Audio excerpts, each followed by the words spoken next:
Available on your radio dial. Joining us now is Republican presidential candidate.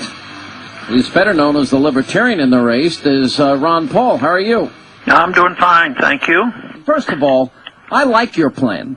About $1 trillion in specific cuts that if you were president, that you'd make the first year in the White House. Right. And you'd say you'd create a balanced federal budget by the third year of your presidency. I think it's, for example, I've been working with your son Rand and Congressman Connie Mack on the Mack Penny plan. And that plan, I don't know if you'd support it or not. Maybe you obviously have your own plan, but right. The Mack Penny plan, if you're not familiar with it, would balance the budget in 8 years, and it would basically hold spending at current levels for 6 years, and then keep spending at 18% GDP for the last 2, and we'd be at a balanced budget. Now, your son Rand Paul supports it, and Connie Mack supports it, and I support it. Right, and I think it's very decent. Compared to what we're doing now, it would be a real improvement. I come down on the side of thinking this debt problem that the world is facing is just not a U.S. debt or a state debt or student debt. It's a world debt problem when you look at what's going on in Europe. So I think I see it as being much more severe than most others, because other than the Penny plan, I don't think anybody's talking about any serious cuts at all. Certainly the other candidates in this race on the Republican side are not talking about cuts. So I wanted to emphasize the severity of this problem that we face by actually offering real cuts. This, to me, makes the big difference. And so far in this last 24, 36 hours, I think the acceptance of this, especially from the conservative Republicans, have been very, very good. I think they've been waiting to hear a program where there would be some real cuts. Well, look, you do very well. You have a very strong base. I often agree with you on economic matters, and as it relates to the size and the scope and the role and the influence of government. Some of your comments over the years about the Fed. Bernanke is a disaster, and as is Tim Geithner, and these guys ought to be fired immediately. They're a disgrace. So I think it's a good plan. Do you think it's doable? How would you get it done? Well, winning the presidency means that you do get a consensus. Obviously, if the people are 100% opposed to you, you don't have a prayer of doing it. So if you get the endorsement by winning the presidency, you're going to have a lot of support also in the Congress. And besides, most people in Congress aren't philosophically motivated. They're motivated by trying to figure out what the people want and how do they please the people. So I would say that the ability, if you look at it, exactly what's in Washington right now, it would be very difficult. I mean, especially with split government. So if you have a very successful election, you have a new administration, you win the Senate, and you get people who are more emboldened in the House, yes, you can implement this. But you have to have support from the people. Unfortunately, for 30, 40, 50 years, the people have supported the notion that deficits aren't all that bad, and that comes from across the political spectrum. Don't worry too much about the deficits. We can borrow and we can inflate and we can do these things. So they've accepted this for a long time. So I think the transition is what we're noticing right now, especially with the Tea Party movement and other things going on, that people are recognizing that we just can't continue to do this. So we're in flux. Our movement, which all the fiscal conservatives would be part of that. We've made great progress in these last 4 years. Not so much as all of a sudden they become the real true believers in the sense that they're philosophically absolutely with us, but they've come to the reality we just can't keep doing this. I mean, I think people know there's a financial crisis, and it's not because we have a balanced budget. It's because we have too much debt and it's unsustainable. All right, I'm listening to you, and there's not a word you've just said that I disagree with. So I was reading, I guess, about a week ago, and I brought this up with Rand, who was on the program. He's on regularly, and he's on radio and TV with us often. I thought he had some great regulatory reform ideas, and I wanted to support him in that effort. And you were asked, albeit a leading question, but it said, do you think radio talk show people like Rush Limbaugh, Sean Hannity, and Mark Levin fear that you're making them obsolete because your views reveal them as the status that they are? And your answer was, I think that if I gain influence, it's an embarrassment to them because they're not really limited government people, yet they make their livelihood fooling people into thinking that they're real leaders of limited government. And when you look back to find out that in fact they have not been, look at the Bush budget, the Bush 8 years, the budget exploded. Do you really think that Rush, Sean, me, Fox News, that we're all big government statists, as you say? Are those literal quotes, or are you just sort of paraphrasing? I gave you an exact answer that you gave. That we make our living fooling people into thinking we're real leaders of limited government. Because if you weren't listening to this program during the Bush years, or if you were listening, then you would know that I was very, very upset with Republicans not balancing the budget, spending well beyond their means, and as bad as that got, especially in the last year of the Bush administration, we have now quadrupled that stupidity under Obama. And I was a big critic of big spending. I did not support Medicare prescription drugs, for example, under the Bush years. I did not support Harriet Miers. There were issues involving immigration I was against with President Bush. So I'm just, why would you make that remark? Well, I would have to admit that maybe my views have been modified a little bit in these last couple of days because I've been very encouraged by some that I didn't think were as fiscally conservative as I am, have been supportive. So I'm very pleased that you, even on this very program, you spoke out favorably on what I'm trying to do. So there's no reason why I can't modify, my concerns because, for so long we haven't made any inroads. I think you've been more willing to look at the Federal Reserve, but the other names you mentioned were less willing to do that. But I think this is changing because I think now that we've exposed the Federal Reserve and how they bail out so many, see, if you look at, Sean, that is huge because the Federal Reserve can spend more money than the whole of Congress.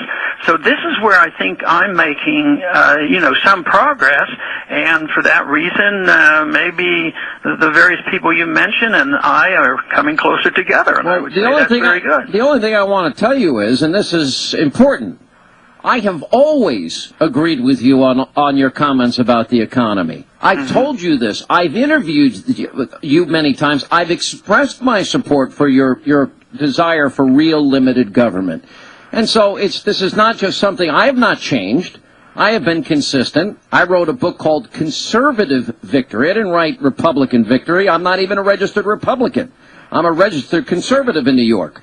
So you and I have disagreements on foreign policy, and we could talk about those. But the fact that you said we're big government status, or that I am, is not reflected by my record, and even the times that I supported President Bush when they spent too much money, I was an outspoken critic. Well, there's pretty good evidence, and people have written about this, that if you look at the last 10 years, $4 trillion of our net increase had to do with overseas expenditures. So I would say that we have to address that. If we don't, if all this money has to be spent overseas, that would not qualify as being conservative because it's way too much spending and we don't have any money, so we can't. We're borrowing $4 billion a day to keep all this going, but it's all not food stamps. Yeah. There's a lot of other things going on too. Well, we had $4 trillion in new debt under President Bush, which, by the way, that was over an 8-year period of time, and under Obama we accomplished that goal, if you want to call it such a thing, in 2.5 years. Now, this is where, for example, you were against the killing of bin Laden and this other al-Qaeda leader recently, and tell us why. Well, I wasn't against it. Matter of fact, voted to authorize it. I was unhappy with the procedure. I was unhappy with the fact that the authority that I voted for, we sent people into Afghanistan. We had them trapped at Tora Bora. Then we just sort of backed off and decided to fight a new war. So that didn't make any sense. And then we waited 10 years, and did it in a different fashion. And I don't know your position on this, but I think maybe you were favorable toward it. I wanted to solve all that mess with a letter of marque and reprisal, getting explicit approval from the Congress, limit the war, don't declare war on countries that did not attack us but only were, loosely associated with it. These governments haven't attacked us. So the letter of marque and reprisal, if that principle had been used, probably bin Laden would have been done in about a year at the most, or maybe within a few weeks. I think they would have gotten him at Tora Bora, quite frankly. All right, but since we killed him when we did and where we did, and the other Al-Qaeda leader, you have expressed thoughts like you thought it was illegal.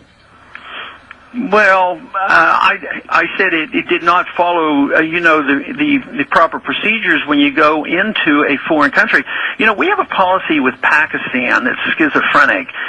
We both bomb them and aggravate the people. At the same time, we give billions of dollars to their government. So we undermine that whole situation. So the people now are against their government because their government are seen as being our puppets. So that makes that thing impossible. So, and several of those very bad guys, we've gotten them out of Pakistan with the help of the government. So I don't know why we shouldn't have considered that rather than doing it the way we did it. I think it's going to lead to, it is leading to, this whole thing is breaking down in Pakistan, and we're driving Pakistan as well as the Iranians right into the Chinese camp, and that is not going to be good for us, nor for Israel. There's been horrific duplicity on the part of Pakistan and some other countries, and you're right. We give them aid. They're duplicitous. They're backstabbing. They play both sides of the fence. Saudi Arabia is another example of that, in my opinion.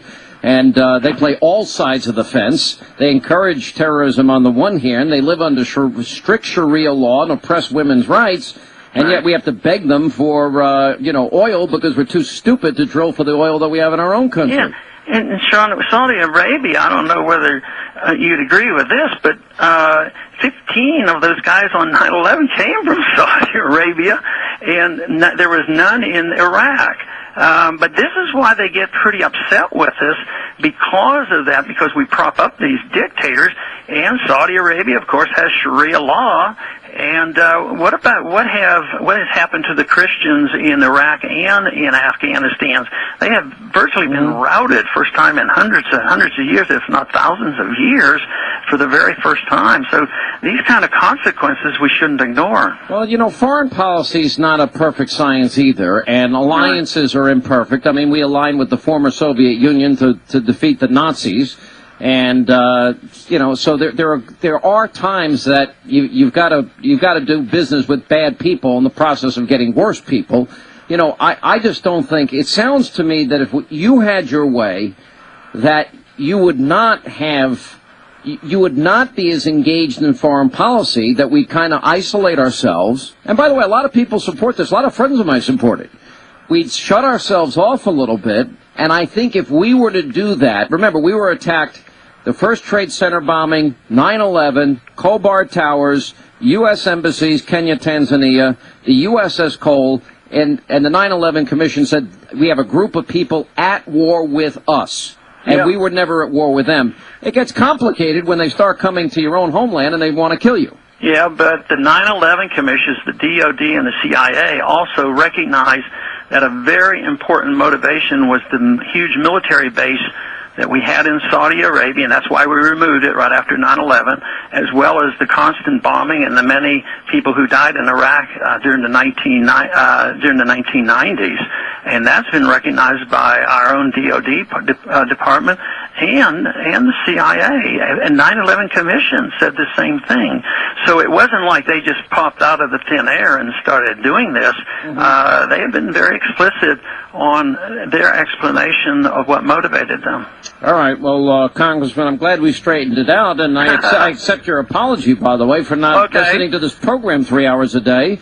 And I just wanted to make clear to you where I stand on issues. I'm a registered conservative, by the way. Okay, so we can be friends? No, I've never disliked you. I think you have been a voice in the wilderness for many years about limited government, and I think, and a return to constitutional principles. I disagree with you on foreign policy, but But on economic policy, I don't really find many areas of disagreement. Well, I was just kidding you a little bit. All right. Well, I've been very nice to you and your son Rand every time you've been on, and I will be. And by the way, you're welcome to come on this program as often as you want. I appreciate that. All right. All right. All right. Then to come on the TV program, don't be a stranger. Okay, we'll always consider that. Always consider that. Oh, great. I'll watch you. Go. If you want to waste your time on these other networks, nobody's going to see you. Come on my show, and people will actually see you. That sounds good. All right, Dr. Paul, thanks for being with us. Thank you. 800-941